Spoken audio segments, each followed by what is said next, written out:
Muchísimas gracias, maestro. Muy buenas tardes a todos. Me da muchísimo gusto saludarlos.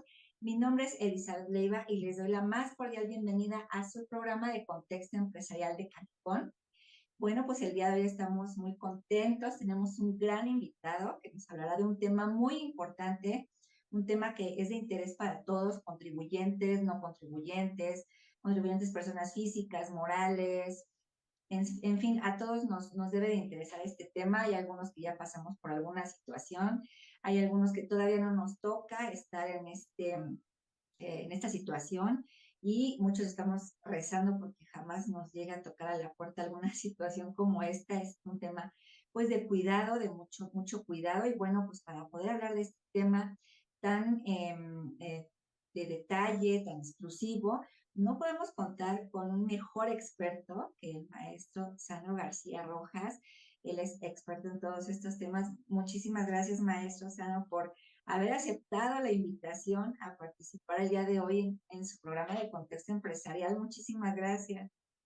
Al contrario, Elizabeth, muy contento de poder saludarlos, de estar aquí, de que me concedan este espacio y poder, como dices tú, platicar sobre un tema no nada más importante, sino además que concierne a todos, que además está de moda, en boga, y que, como les digo yo a mis colaboradores, a mis amigos, incluso a mis clientes, a quienes ahora apoyo, esto llegó para quedarse. Así que entre más rápido lo sepamos, entre más rápido conozcamos, mejor para todos.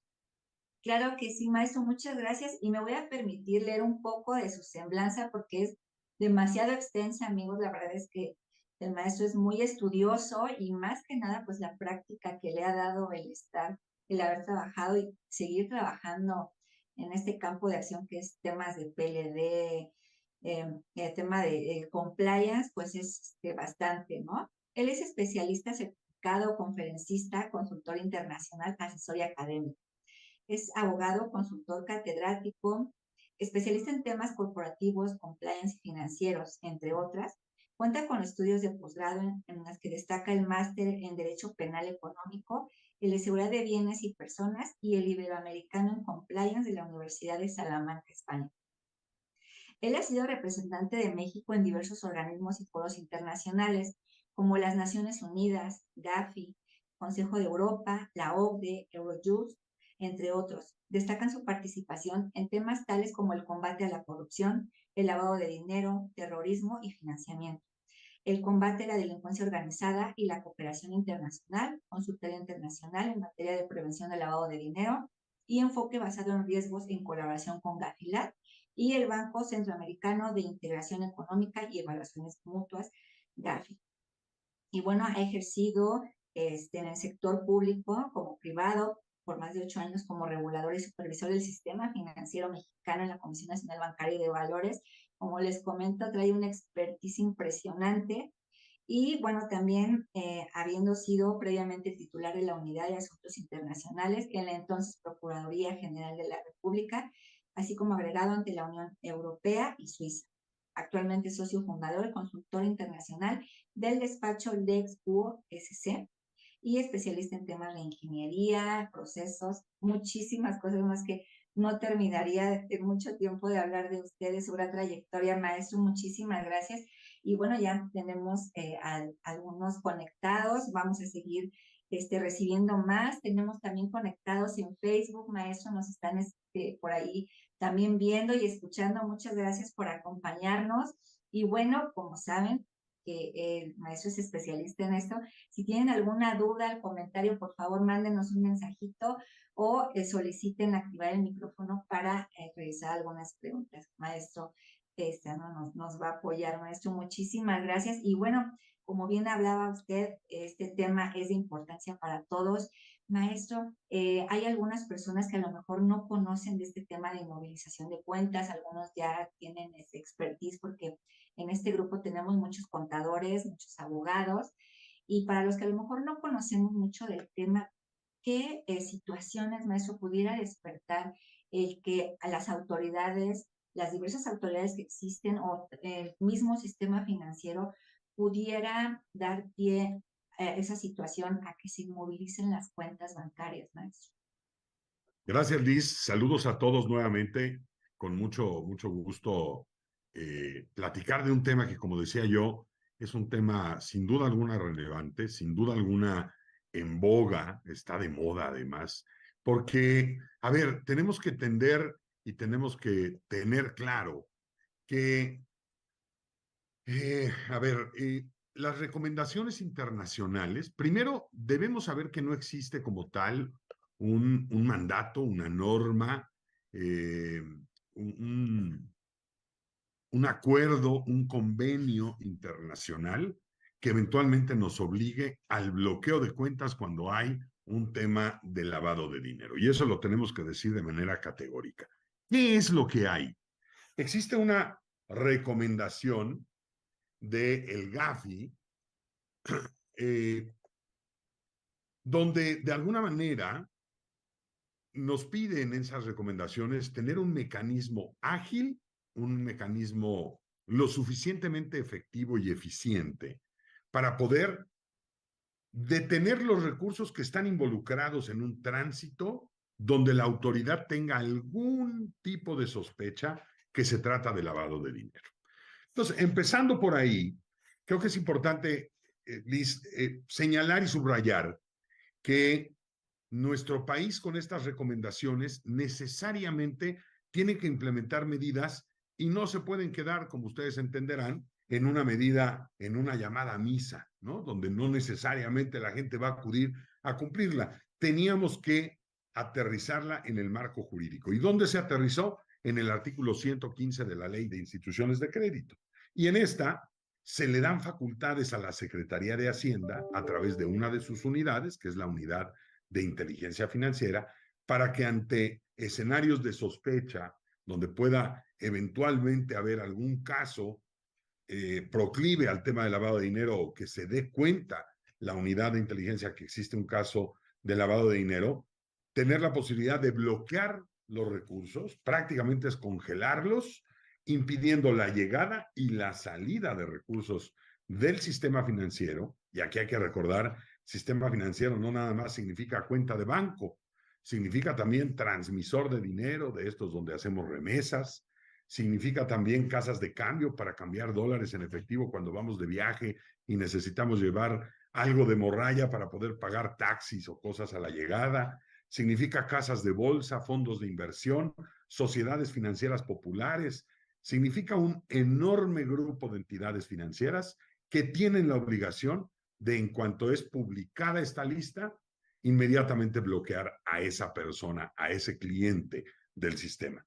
¿Qué significa publicar la lista?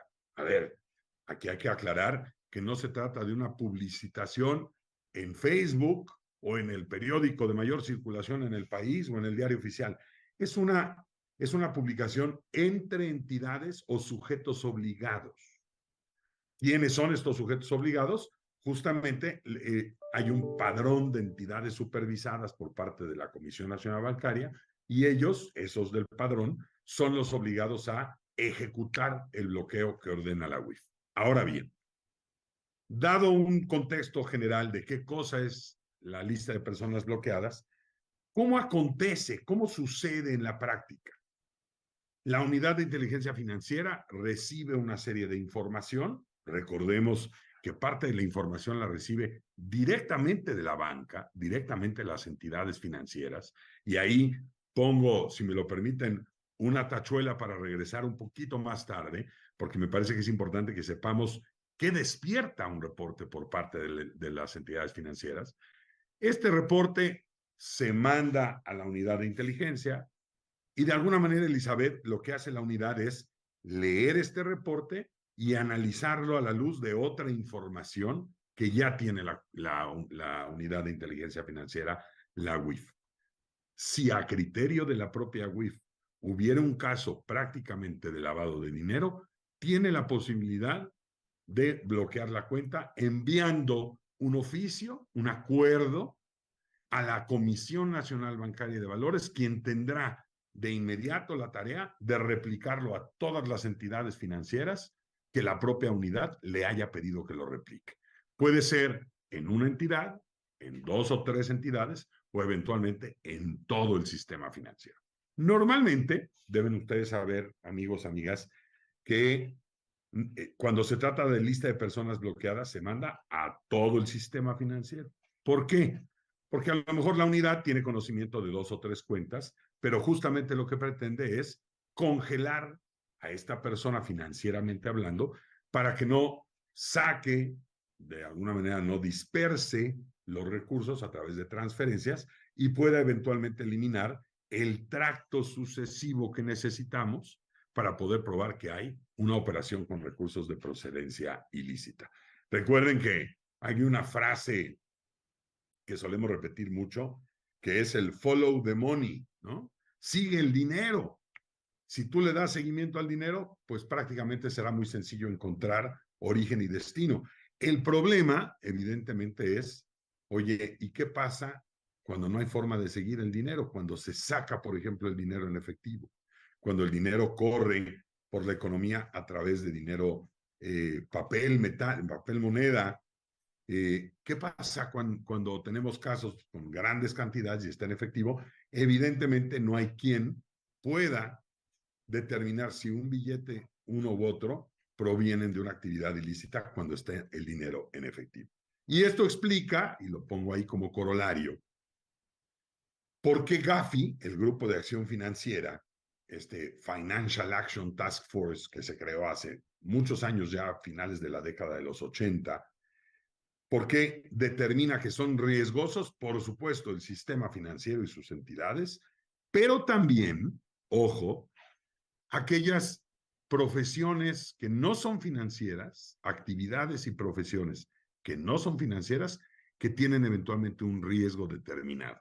Y a estas las denominó por sus siglas, actividades y profesiones no financieras designadas, APNFDs. En México, nuestra ley antilavado las denominó actividades vulnerables. El objetivo de Gafi es, en la medida en que se pueda, en toda la economía, trata de bloquear esos recursos para que no puedan eventualmente difundirse, difuminarse, esparcirse, transferirse y podamos perder el tema de el follow the money o sigue el dinero. Querida Liz.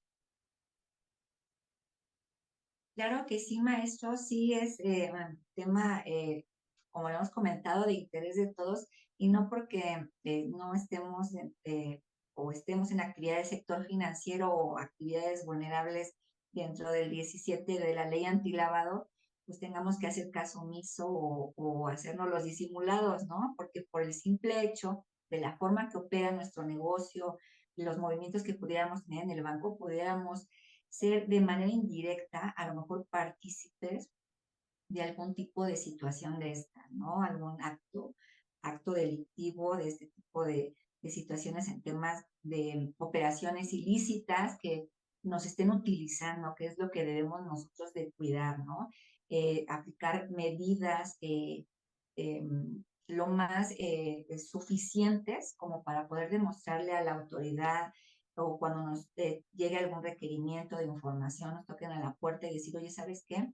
Pues yo tuve estos cuidados referente a las operaciones que yo tengo, no me encuentro dentro a lo mejor de las fracciones del 17 de la ley antilavado, no estoy en el sector financiero, pero estoy cuidando que no me utilicen, ¿no? Como bien comenta usted en el 410 del Código Penal Federal, todos los verbos que pudiéramos caer y que muchos empresarios no saben, obviamente, pues a lo mejor no son especialistas en estos temas, a lo mejor sus asesores no le han explicado sobre este tipo de situaciones y el riesgo que pudiera caer, a lo mejor algún negocio que utilice mucho efectivo, que no tenga políticas para el manejo de o a lo mejor también, a lo mejor una persona que esté en tema de negocios y que no esté inscrito al RFC, porque hay muchos comerciantes que no están todavía inscritos, están en tema de informalidad y pues pudiera destapar una situación aún más complicada, ¿no? Por este tipo de situaciones en el que su empresa pues no está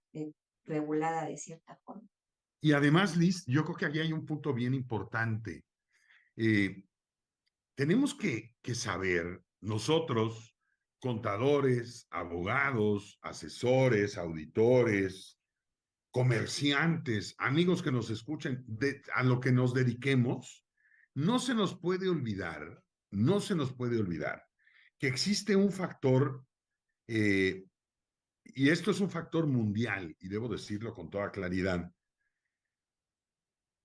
La lucha contra el lavado de activos, el lavado de dinero, el blanqueo de capitales, la legitimación de ganancias ilícitas, operaciones con recursos de procedencia ilícita, como quiera que le llamemos, es una lucha que sin duda alguna recae sobre la autoridad, y eso no tenemos forma de excusarlo. Sin embargo, y aquí es importante subrayarlo, Elizabeth, amigos,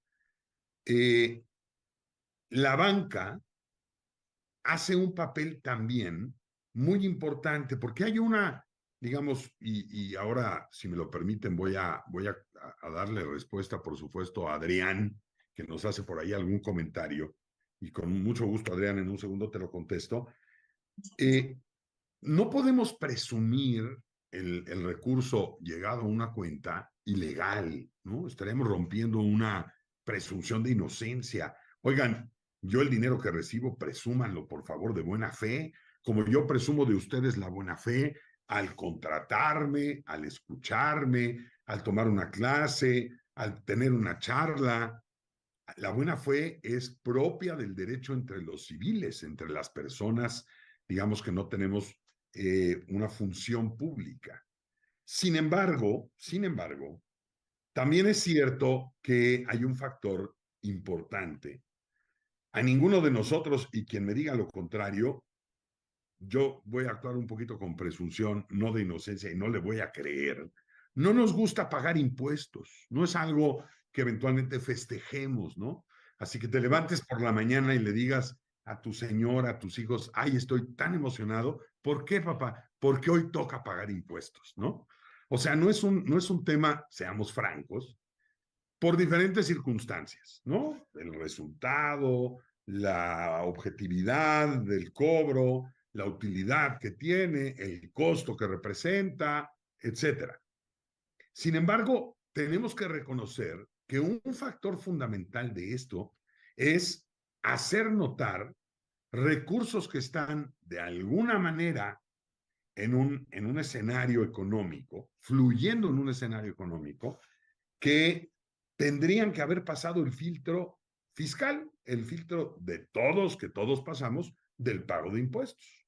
Y aquí es donde tenemos que hacer una realidad, tenemos que hablar de una realidad, Elizabeth. ¿Qué pasa cuando alguien quiere hacer algo que no está necesariamente permitido, que está mal visto? No conozco a nadie que lo haga público.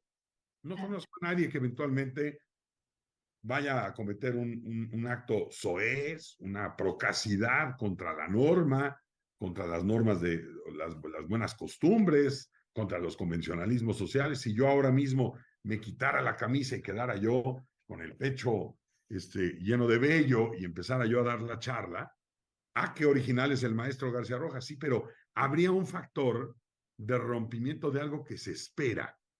Y de ahí viene un poco la palabra y el origen de la palabra corrupción. Co, entre dos, cum, unión de, igualdad en latín, rompere, lo que se rompe algo que esté entre dos.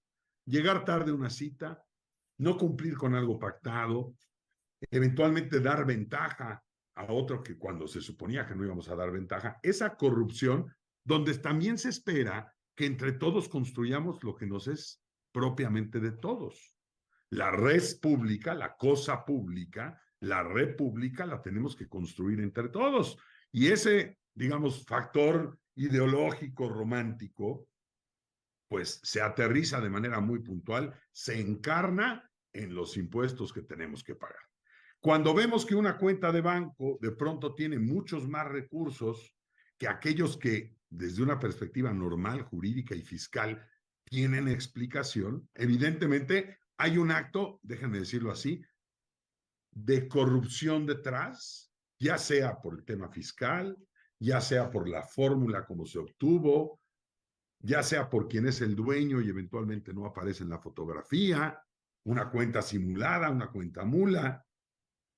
Y lo que quiero, a donde quiero llevar un poco la reflexión, es, no deja de ser quizás un poco atentatorio contra un procedimiento de naturaleza gobernante, gobernado, el que de pronto alguien llegue y diga, un manotazo en la mesa y congéleseme, ¿no? Como en el juego de los encantados, ¿no? Encantados y todo el mundo se paraliza.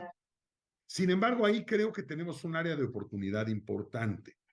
A pesar de que se han hecho esfuerzos por parte de la autoridad y por parte incluso de el marco jurídico de sujetarlo a la Ley General de Procedimiento Administrativo, de darle los días, dentro de los 15 días, eventualmente resolver la audiencia que puedas tener con la propia unidad para explicar. A mí me parece que sería muy dable, sería plausible el hecho de que pudiera haber un procedimiento donde si hubo una acusación, una sospecha, de inmediato haya una acusación y de inmediato haya una corroboración de la medida, déjenme ponerla cautelar de naturaleza administrativa, y ya me estoy metiendo en quisicosa jurídica, por parte de un ministerio público avalado por un juez de control. Ese sería, digamos, el escenario ideal, que la autoridad administrativa no pierda su facultad de congelamiento inmediato, pero que en un breve tiempo haya una consecuencia jurídica a esa sospecha. No necesariamente que porque ya sospeché, pues no, te vas a mantener en la sospecha y te voy a traer 2 o 3 años mientras se resuelven los juicios de nulidad o de amparo, etcétera, en esa sospecha y ni para Dios ni para el diablo, como dice el dicho, ni cacha, ni picha, ni deja batear. Ahí me parece que hay una fórmula que debiéramos implementar, que debiéramos modificar, que debiéramos proponer, pero lo que sí es importante, desde mi punto de vista, es nosotros como asesores, nosotros abogados, contadores, amigos que nos escuchan, que la gente nos pregunta, porque además nos asumen expertos, estudiosos del tema. Oye, y pongo el ejemplo, José Antonio, ¿no? Oye, Paulina, que estoy viendo aquí los nombres de los que nos escuchan, Juan, Oscar, ¿qué debo hacer? ¿Por qué pasó esto? ¿Qué cosa debiera yo evitar? Y ahí es donde tendríamos que tener necesariamente un conocimiento mucho más puntual, mucho más aterrizado, para poder explicar cuál es el procedimiento, pero también cuál es la forma preventiva de evitarlo, querida Liz. Sí, claro que sí, eso es sin duda una parte elemental, el tema de la prevención, para posteriormente, pues cuando llegue a tocar la puerta alguna autoridad, pues tengamos por qué demostrar que hicimos, ¿no? Lo que ahora se le llama la trazabilidad, que es lo que las autoridades buscan para todo, trazar, saber de dónde viene el dinero, a dónde va el dinero, eh, de dónde viene ese recurso, si fue obtenido de manera lícita, ilícita, y bajo el supuesto que usted dice, en lo que a lo mejor nosotros demostramos a la autoridad de dónde vino ese dinero, eh, y sabemos que a lo mejor fue producto de fuente lícita de algún trabajo, pero que se trazó de mala forma, porque a lo mejor el empresario, este, por no pagar impuestos, porque a lo mejor tiene un negocio que cobra mucho efectivo y no declara todo, eh, hace depósitos en efectivo a la mamá,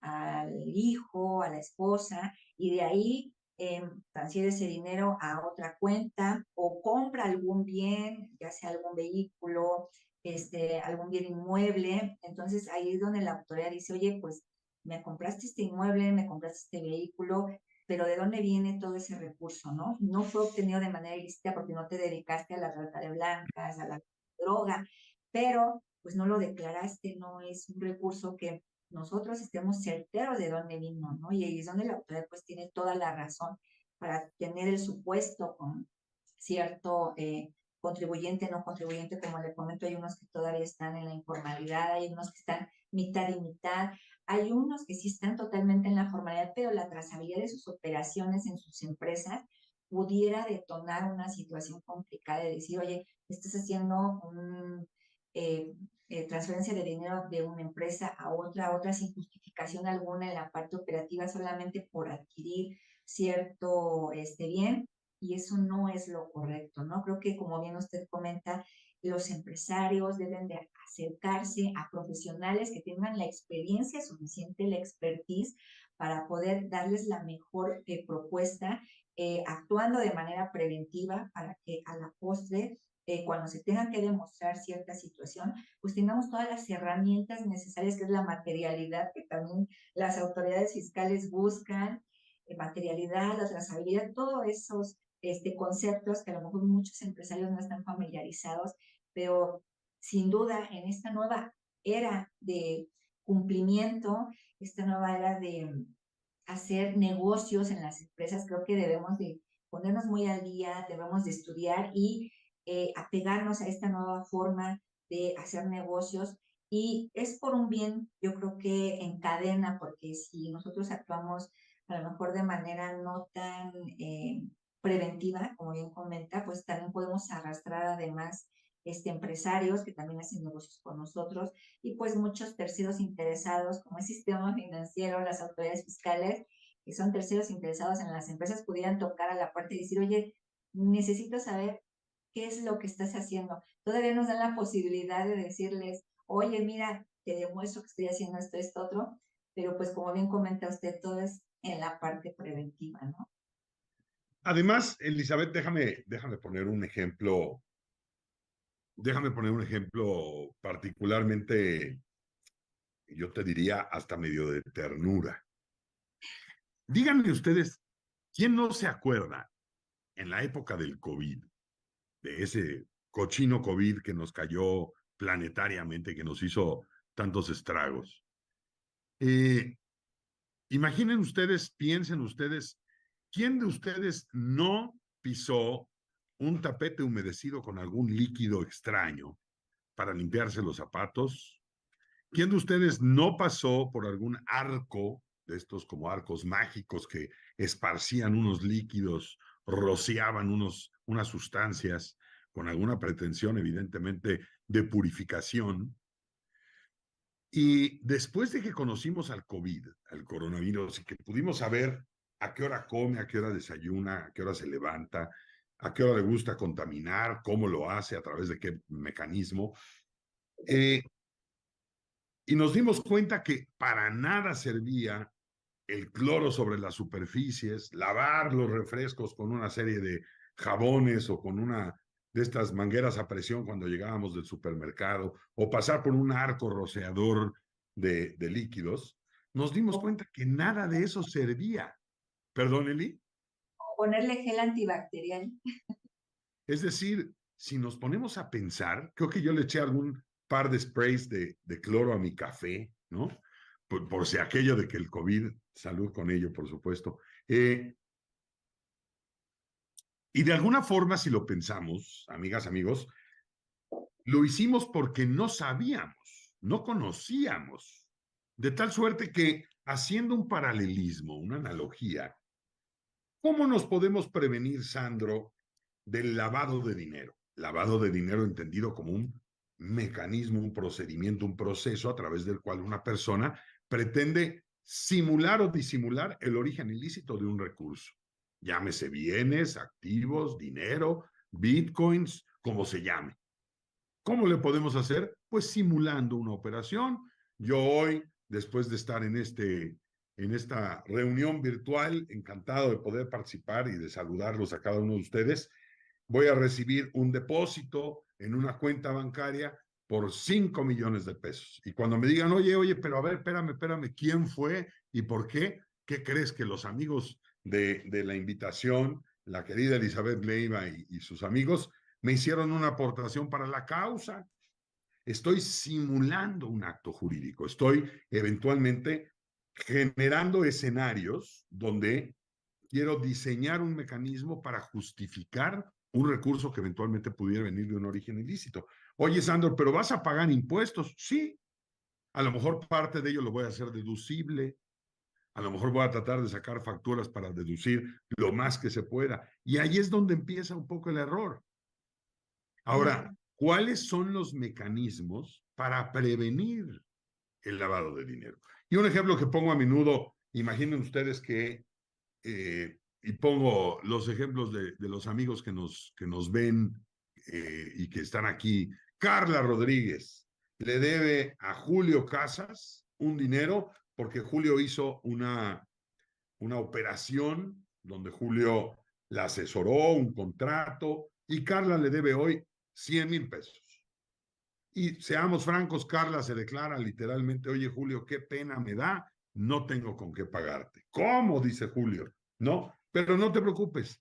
Mi comadre, ¿quién es tu comadre? Sandra Alpizar, tiene unos centavos ahí porque tiene una empresa que se dedica a los árboles de Navidad y ahora pues ya empezó la temporada y ella te va a pagar. ¿Tienes algún inconveniente? Dice Julio, no, pues ninguno, ¿no? Y Sandra le hace un SPE desde su cuenta que se llama Árboles de Navidad SADCB y le deposita a Julio el dinero.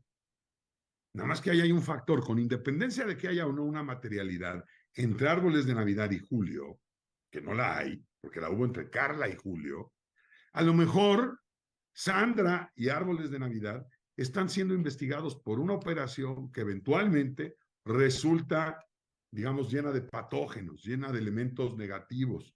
Está jugando con los CEFOS del artículo 69 bis del Código Fiscal, está haciendo operaciones que eventualmente pudieran relacionar empresas que están ligadas a el tráfico ilegal de personas, a la trata, como decías tú, Elizabeth, a la extorsión, a la corrupción, al secuestro, al tráfico de fentanilo y aquel elemento reputacional que Árboles de Navidad y Sandra pudieran tener, se lo vamos a contagiar a Julio y Julio no se va a dar cuenta, ni siquiera lo va a percibir.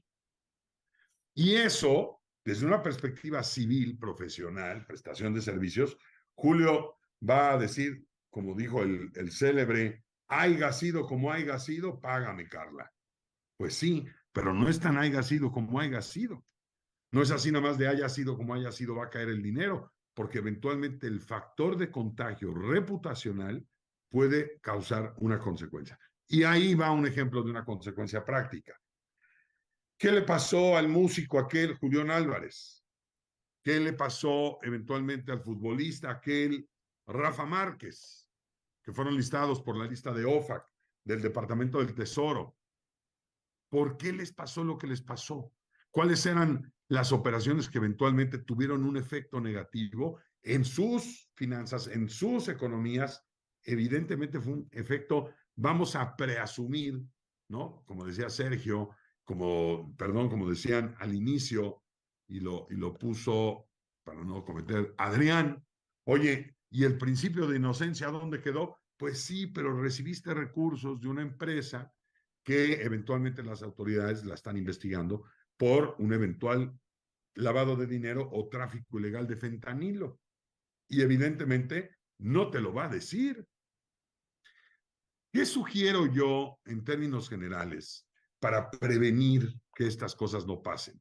Miren, desde mi punto de vista, hay varias cosas que debemos tomar en consideración. Primero, tener un control claro de nuestras cuentas. Y un control claro significa saber qué entra y qué sale. Oiga, licenciado, maestro García Rojas, doctor, yo soy muy gastador. Yo gasto el Buen Fin, me quedé seco. Todo lo que tengo me lo gasto. Está muy bien, esa es una política de cada quien. Pero en el tema de ingreso, yo no de pronto abro mi estado de cuenta y digo, ah, caray, ¿y estos 800,000 pesos de dónde habrán salido? ¿No? Un depósito súbito de, oye, ¿y estos 250,000, quién me los habrá depositado? Primero, controlen el ingreso. Segundo, evidentemente de acuerdo a la movilidad, a la dinámica financiera que tenemos, recuerden ustedes que monto de las operaciones, frecuencia de las operaciones, zona geográfica de las operaciones, tipo de cliente que somos, tipo de actividad que desarrollamos, marcan un perfil transaccional. Un perfil transaccional que es fundamental. Yo tengo 10 clientes en un banco y cada uno de esos bancos, cuando vino a abrir la cuenta, me dijo, oiga, yo necesito la cuenta para recibir, por ejemplo, yo, mi caso particular, yo tengo una cuenta con una institución financiera donde solamente recibo pagos de cuestiones académicas. Y ahí se verá en la historia conferencias, clases de maestría, salidas al extranjero donde doy conferencias aquí, allá o acullá, Oye, Sandro, ¿y alguna vez algún cliente por algún contrato como abogado que eres, por algún juicio, por alguna asesoría, algún programa de cumplimiento, algún análisis, te pagan esa cuenta? No. ¿Por qué? Porque la tengo segmentada, digamos, exclusivamente para temas académicos. Saber qué entra, cuándo entra y quién lo mete. Segundo factor que creo que es importante, si hay algún elemento que rompa el perfil transaccional, por ejemplo, durante los últimos 10 años, 15, 20 años, esa cuenta ha recibido recursos de universidades a lo largo de América Latina, Estados Unidos, Europa, pero nunca he dado una clase, una conferencia en Marruecos. ¿Marruecos podría ser una jurisdicción que genere algún tipo de riesgo? Podría. ¿No valdrá la pena, antes de que Marruecos me pague lo que me tiene que pagar la universidad, la asociación de bancos de allá, me pague lo que me tenga que pagar? ¿No valdrá la pena yo avisarle al banco, oye banco, voy a ir a Marruecos eh, y me van a pagar tal cantidad? ¿Por qué le aviso? Desde una perspectiva, digamos, simplista, diríamos, oye, al banco, ¿qué le importa? Ese es mi derecho. Yo tengo mi cuenta, mi cajón, donde guardo el recurso que me interesa guardar, pero estaríamos equivocados si pensamos así, Elizabeth. ¿Por qué? Porque al banco le interesa mucho quién soy y qué hago en el closet, en el cajón que me está prestando en su banco. ¿De acuerdo? Entonces, cualquier elemento que rompa el perfil transaccional podría ser sujeto a un reporte de operaciones inusuales. Si de pronto recibo un dinero, una transferencia, recibí una transferencia del señor Javier López de 15 millones de pesos. Y esa transferencia de 15 millones de pesos, cuando me pregunta el banco, oiga, ¿de dónde lo sacó, licenciado García Rojas? Lo último que le puedo contestar al ejecutivo del banco es, ¿y a usted qué le importa? ¿No? Ese es mi dinero. No puedo hacerlo. ¿Por qué? Porque necesito una razonabilidad. Ah, mire usted, hace unos años murió mi abuela y mi abuela me designó heredero universal. Y mi abuela tenía un inmueble que se acaba de vender y se vendió en esos 15 millones de pesos y me los pagó el señor Javier López a través de una transferencia. Ahí le va el testamento de mi abuela, ahí le va la escritura de la operación, para que usted, banco, siente el confort que Sandro no está haciendo súbitamente una operación que le cambió el movimiento transaccional, sino que tuvo un pico, pero perfectamente entendible, para que no se mande un reporte de operaciones inusuales. ¿Me explicó? Nos dice por ahí Pepe Gallegos que tiene una duda, pero que no le aparece el botón para alzar la mano. Pepe, levanta la cabeza a ver si te podemos ver desde aquí. No sé si puedes prender tu cámara. Ahí está Pepe Gallegos. Y nuestro equipo Buenas de calidad tardes. apoya. Adelante, Pepe. ¿Sí me escuchan? Perfectamente. Mire, lo que pasa es que a mí me tocó el caso de una empresa que en efecto tenía depósitos en efectivo porque tenía ventas al público en general, pero dentro de las montos que el banco solicitaba aclaración, había uno que fue un pago, ¿no? Ese no era un ingreso, era un pago. Total que como ya tenía eso cerca de 4 o 5 años, intentamos rastrear todo y resulta que la persona es una persona física que es china, ya tiene establecimiento permanente aquí y todo, tiene su RFC y todo, pero cuando él llegó quiso invertir y en una de esas, esa cantidad de dinero que salió, pues la perdió porque pues le pintaron todo bonito y todo lo perdió. Lamentablemente hay eh, profesionistas que no son éticos y como nosotros no podíamos resolver porque pudimos resolver toda la parte de comprobar los ingresos, pero esa salida no. Intentamos por varios medios meter escritos con el banco, con la comisión bancaria, con la Conducef y total que no nos solucionaban. Hubo unos abogados que pues vieron el caso, lo jalaron, le cobraron carísimo al chino y todo y nos quitaron al cliente, ¿no? No supe bien en qué terminó porque ya no tenemos contacto, pero en esos casos, ¿por qué solicita el banco aclaración de un dinero que salió de mi cuenta y no solo del que entró. Y si en este caso, por ejemplo, que fue víctima de digamos, un fraude, ¿no? Porque lo engañaron, le vieron la cara de chino, este, ¿cómo podría yo comprobar o solventar algo así? A ver, Pepe, tu pregunta es muy apropiada y gracias por formularla. Y ahorita te damos la palabra, querida Carla. A ver, el factor es, se cree que solo el ingreso es el que importa, el egreso también importa. ¿Por qué? A ver, primero, no es habitual, y si preguntamos en el 100% de las cuentas bancarias de este país, cuántas transferencias se hacen a ciudadanos chinos, pues evidentemente el número se reduce a muy poquito porcentaje. Número dos, evidentemente llamó la atención al banco. A lo mejor no sabemos si ese personaje de nacionalidad china tenía cuenta en ese mismo banco y ese mismo personaje recibía una serie de depósitos o de transferencias que al banco le llamaron la atención y quería explicación de tú qué estabas haciendo con él, ¿no? Y tercero, no deja de haber, por supuesto, una preocupación en la evaluación nacional de riesgos, por ejemplo, del tema de las metanfetaminas, los precursores químicos, que curiosamente provienen de ciertos países de Oriente, entre ellos China. Y ahí, evidentemente, puede haber un tema desde discrepancia fiscal de origen, explicación de, oye, yo entiendo, y acordémonos, la política se llama conoce a tu cliente. KYC, Know Your Customer. Pero hoy Gafi habla de KYC, sí, que significa conoce al cliente de tu cliente, Know Your Customer, Customer. Entonces, si alguien a quien tú le pagaste fue receptor de recursos y tiene estos ingredientes eventualmente de riesgo, Pepe, evidentemente es parte del cliente de tu cliente y tienes la facultad de pedirle, oye, nada más dime de dónde y para qué. Si tu explicación no fuera suficiente, digamos, la investigación al interior del banco podría generar el reporte de operaciones inusuales, ¿no? El llamado Suspicious Activity Report, para que eventualmente la unidad de inteligencia se metiera a verlo con mucho más ahínco. No sé si fui claro, pero me parece que esa puede ser una de las razones, ¿no? Sí, lo que hicimos fue tratar de contactar con esta persona moral a la que se le dio el recurso, pero no se pudo. Mencionaba lo de los profesionistas poco éticos porque estos abogados hicieron una especie de contratos de simulación de inversión.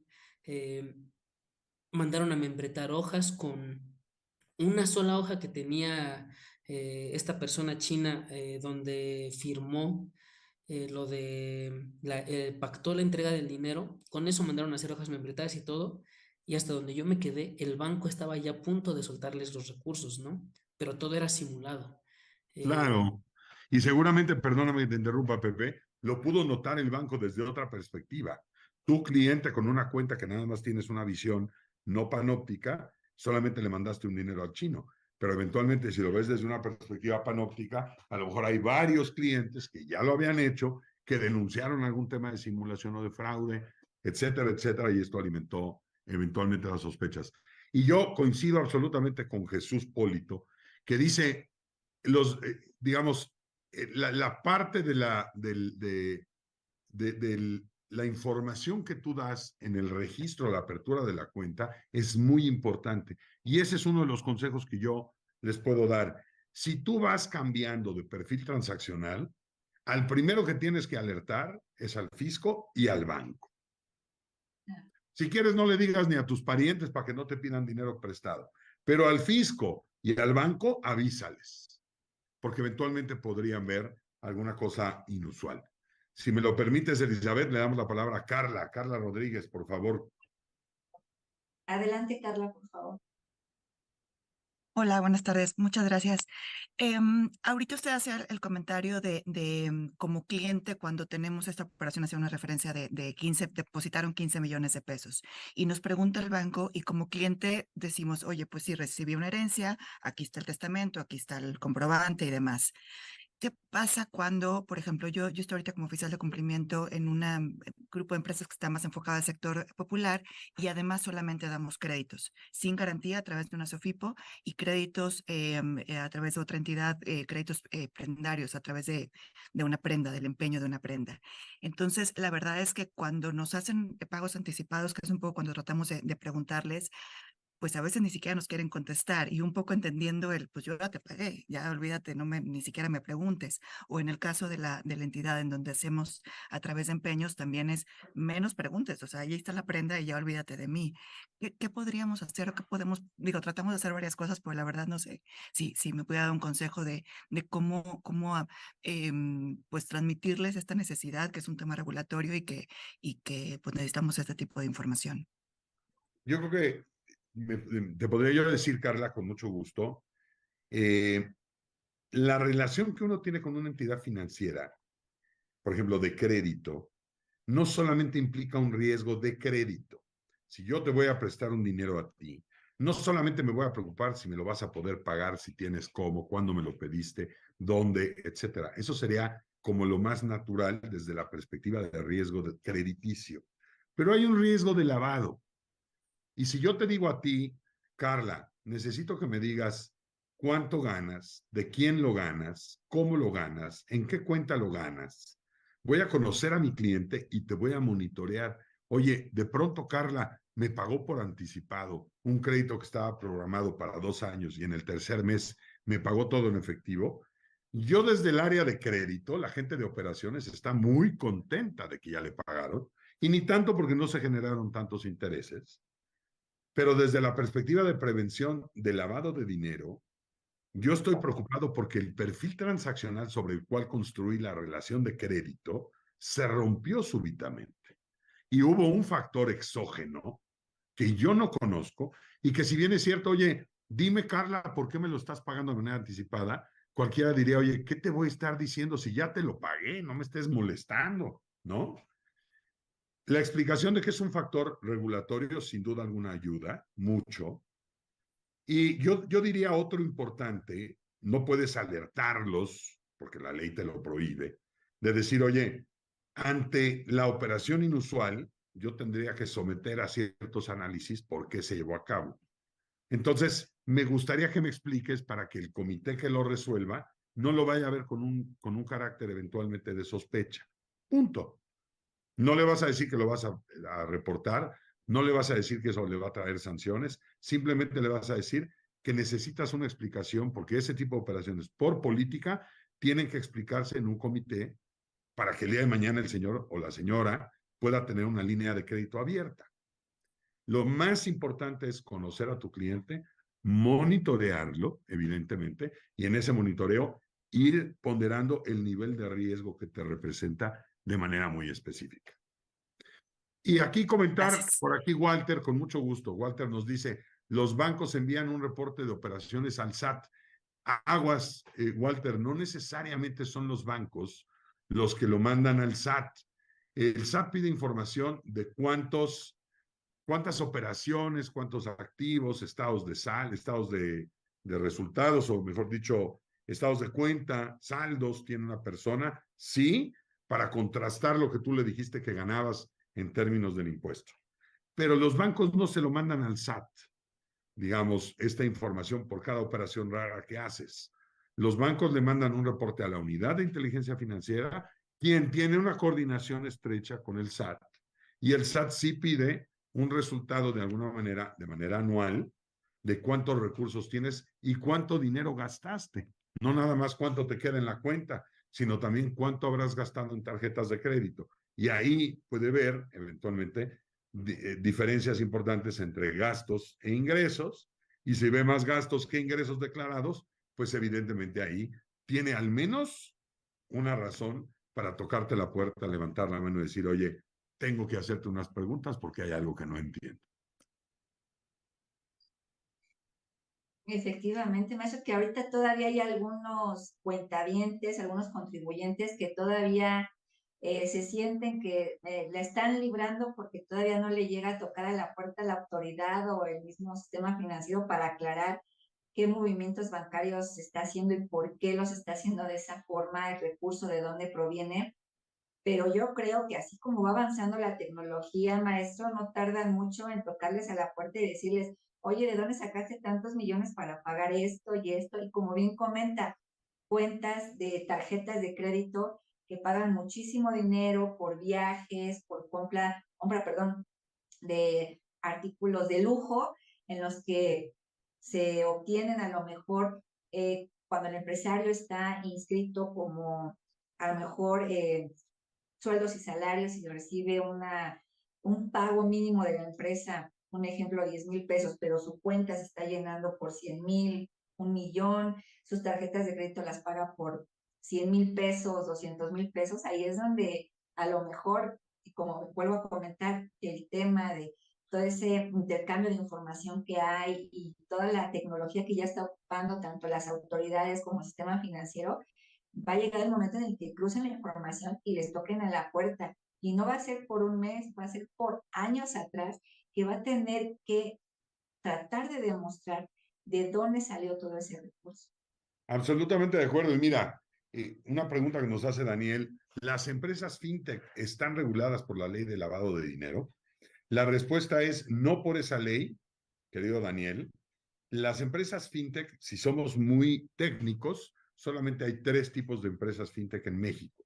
Instituciones financieras de pago electrónico, de fondos de pago electrónico, conocidos también como e-wallets o monederos electrónicos. Las de financiamiento colectivo o crowdfunding, que también son importantes, son una modalidad, digamos, del universo fintech, y los llamados modelos novedosos, que en México todavía no existe ningún autorizado, que son este universo sandbox que le llaman los angloparlantes, de algo nuevo que alguien, oye, tú te pareces a la jirafa, sí, pero no soy jirafa porque tengo tales y cuales características y soy algo absolutamente nuevo. Eso sería un modelo novedoso. Hasta hoy no tenemos ningún tipo de modelo novedoso. Algo importante que deben saber es, no es la ley antilavado, que además está muy mal dicho que sea la ley antilavado. La LEFEPIORPI, como la conocemos por su abreviatura, Ley Federal para la Prevención e Identificación de Operaciones con Recursos de Procedencia Ilícita, regula las actividades vulnerables del artículo 17 a las APNFDs que decíamos en el inicio, y el sistema financiero tiene sus propias leyes. Hay una ley de instituciones de tecnología financiera, así se llama.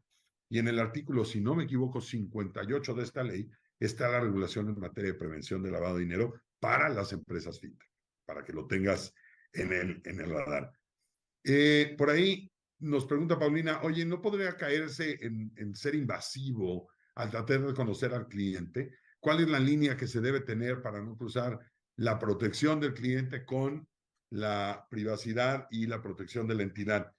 Ahí, Pau, yo te diría, a nivel mundial, la tendencia, sin duda alguna, es de proteger la privacidad del cliente, sin duda. Sin embargo, todos nosotros, si operamos a través de nuestros teléfonos inteligentes, para entrar a nuestra banca nos pide la geolocalización, por ejemplo. Y hubo por ahí alguien que dijo, no, pero yo, ¿por qué? ¿Qué le importa al banco saber si estoy en casa de mi abuelita o tomándome un café con una novia? ¿No? ¿Por qué el banco se tiene que enterar? Es que al banco eso no le importa. Al banco lo que le importa es tu perfil transaccional, la ocurrencia transaccional. Oye, tú vives en Sinaloa, abriste tu cuenta en Sinaloa, consultaste tu saldo a las 10 de la mañana en Culiacán y a las 12 del día estás haciendo una disposición de efectivo en Tamaulipas, en Tampico. Son ingredientes que le damos al banco y que además nos sirven de defensa. Si algún día nos hackean, digamos, la cuenta o el dispositivo celular, tú le puedes decir al banco, oye, banco, no te hagas que tú no sabías que yo no me muevo de la ciudad de Culiacán o que me la paso en la Ciudad de México. De pronto viste un retiro de dinero en Colombia a las 3 horas que había consultado mi saldo en Culiacán. Evidentemente, tu banco tienes una carga de la prueba porque tú tenías elementos para determinar que la operación no era regular. Entonces, sí hay una frontera, por supuesto, en el tema de la privacidad. Sin embargo, también hay que entender que no es una obligación de la banca brindar el servicio de banca. Es una obligación de la banca prestar el servicio al público cumpliendo las políticas y los estándares. Y las políticas y los estándares son, si quieres tener dinero en mi closet llamado banco y te voy a dar un cajón con una llave para que metas y saques todo, yo te puedo preguntar, porque estás en mi closet, qué metes, qué sacas, por qué, cada cuándo, etcétera, para generarme confianza y evidentemente con eso tener una relación mucho más franca, más abierta con los clientes con los que trata el banco, ¿no? Jesús Polito nos pone incluso tener cuidado cuando nos emiten el CFDI y señalen la forma de pago correcto y señalen la forma de pago correcto, ya que pueden decir que es en efectivo cuando lo hicimos con transferencia y los pone en alerta. Correcto, evidentemente entre la información, entre más pormenorizada y puntual sea, en la relación con la banca y con el SAT, ya lo decía yo, a los dos a que hay que tener perfectamente alertas de lo que estamos haciendo y explicados, desde mi punto de vista, así como lo haces con tu abogado y tu contador, al SAT y al banco. Y eso te va a permitir tener mejores líneas de crédito, más productos en la banca, mejor trato incluso de la propia banca, explicación evidentemente de las operaciones que estás haciendo, para que no puedas tener la ligera sospecha de que pudieras estar involucrado en un tema de lavado de dinero y no vayamos a provocar que la unidad de inteligencia financiera te incorpore en la lista de personas bloqueadas y suframos la consecuencia que ya sabemos sufren aquellos que eventualmente están en ella. ¿Todos tienen una razón de ser de estar en esa lista? No lo sé. Habría que preguntarnos específicamente las operaciones que lo provocaron, pero sin duda alguna, la gran mayoría no sabía esto que hemos platicado hoy con muchísimo gusto, Elizabeth, amigos, que es conocer el por qué, cuáles son las cuestiones que eventualmente podrían destapar, podrían provocar un bloqueo de cuentas a partir de operaciones de naturaleza inusual. Eli, los micrófonos al estudio. Claro que sí, maestro, muchas gracias. Y efectivamente, pues si la banca no es cuidadosa de esto y no manda esas alertas, es severamente sancionada por muchos millones, ¿verdad, maestro? Muchos, muchos.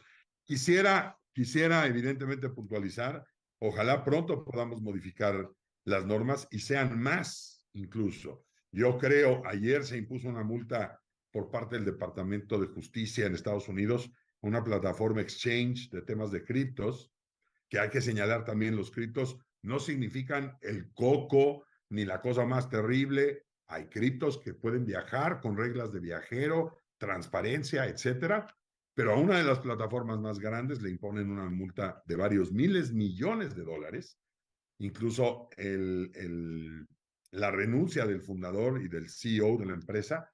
Y así me gustaría, por supuesto, que la autoridad mexicana pudiera tener facultades mucho más ejemplares, mucho más contundentes, para que las entidades financieras sigan siempre. Y nosotros, insisto, nosotros como partes fundamentales, conociendo lo que significa ser y operar de manera íntegra. Claro que sí, maestro. Y bueno, pues acercarnos a profesionales que saben sobre este tema, tienen la práctica, obviamente con el maestro Sano. Maestro, ¿hay algún correo electrónico donde alguno de nuestros amigos que pudiera tener algún caso referente a este tema pudiera contactarlo, por favor? Con mucho gusto, Elizabeth. Mi correo electrónico, por si alguien tiene alguna duda, es académicosSGR@gmail.com. Mis redes sociales, @García Rojas San en Twitter, bueno, en X, ahora ya no se llama Twitter, y por ahí una sorpresa literaria de un podcast donde leemos a veces cuentos, poemas, ensayos cortitos que se llama Aquí se rompió un turrón y está en Spotify, en Apple Podcast, en YouTube y en Facebook. Aquí se rompió un turrón, @García Rojas San y académicos SGR, que son mis siglas Sandro García Rojas, @gmail.com. Lo haré con mucho gusto. Y para no dejar sin contestar la pregunta de Humberto, ¿cuáles son los elementos que consideran en un perfil transaccional? Tipo de cliente, actividad, persona física, moral, nacional, extranjera, frecuencia de las operaciones, monto de las operaciones, zona geográfica donde opera, desde y hacia donde hace las operaciones y eventualmente la reiteración o repetición de esas operaciones son algunos de los factores que pueden sumar o añadir o abundar en el perfil transaccional de un cliente. Muy bien, muchísimas gracias, maestro. Y bueno, no le robamos más tiempo porque sabemos que está muy ocupado. En verdad le doy otra vez las gracias por haber participado, por haber compartido tanto con nosotros aquí en Contexto Empresarial, con todos nuestros amigos que nos siguen escuchando en Facebook y bueno, aquí también en Zoom. Estamos muy, muy contentos, muy agradecidos. Amigos, gracias por acompañarnos, igual en Facebook, Zoom, todo este tiempo, compartir también con el maestro Sandro. Nos vemos el próximo programa. Muchísimas gracias, maestro, en nombre también de Caficón. Que tengan todos una excelente noche. Muchísimas gracias. Gracias a ustedes. Hasta pronto.